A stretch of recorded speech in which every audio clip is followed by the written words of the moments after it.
Hello everyone, I am back विद द new video. Welcome two माय channel. मैं हूं आपका भाई। हमरे कमरिया के लाचक पे तो के काटे लकीरा मन मर दे के हवे भटक जाला हो निमन चीज हवे पनो जरे अटक जाला। ससुरा में रहलू त का कइलू?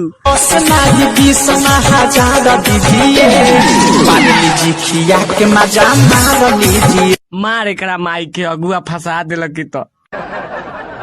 हेलो देवाल वेख के लगदा 15 दिन तो तोड़े आ तेरी नवी सैली दे नाल मेरे सैंडल सोने तेरी नवी सैली दे नाल मेरे सैंडल सोने ए संगे रहला पातिया रोजे हवे हमारा लम के लादेना दिनवा कसहू कटिए जाला दिनवा कसहू कटिए जाला रतिया में नींदिया आवे लाल की ओढ़निया चाटा कार ओढ़नी ओढ़ल हवानी काजल राघवानी अमर पाली के पीछे छोड़ल बानी ओही रे ओढ़नी अमर तीन जिला के कोड़ले बानी आरा छपर जौरी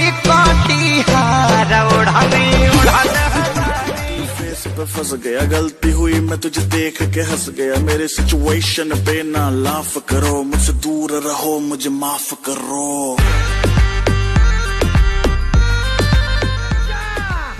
बाजार का नाश्ता हम नहीं करते हैं। तेल ज्यादा रहता है ना तो लैट्रिन ढीला होता है। पूरा 17 बिता दे हलुटारे में शादी कलो ना उमर 18। झगड़ा करेगा? ना हो भैया, हम का झगड़ा करे। बाकी हम हेटी लड़का से मार के भागे नी चले रे आइट के देखा डकरी दादा बपरी बनौला दिया झपरी काजर के चले चित कबरी जाने के करा में रगरी देह झलकावतिया सगरी जाने के करा में रगरी। देखत रहली हमारा केहू घरवा के जंगला से भाई ओकर खिसियाइल रहे मोबाइल नंबर मंगला से। ससुरा में रहलू त का कइलू? ओसना ही 20 हजार दीजिए पानी जी खिया के मजा मार लीजिए। मार एकरा माई के अगुआ फंसा देलक की तो।